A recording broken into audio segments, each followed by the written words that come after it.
Pengamat politik Roky Gerung tidak hadir dalam sidang gugatan oleh David M.L. Tobing di Pengadilan Negeri Jakarta Selatan pada Selasa 22 Agustus 2023.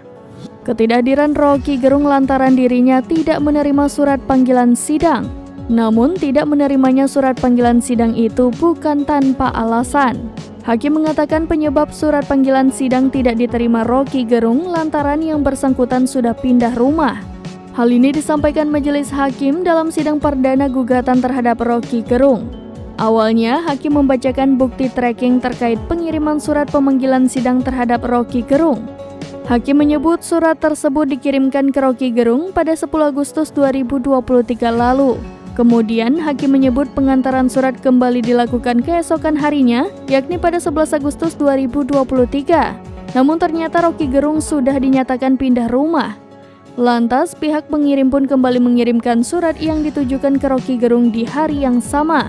Akhirnya, pada pengiriman terakhir inilah Roky Gerung dikonfirmasi secara resmi telah pindah rumah.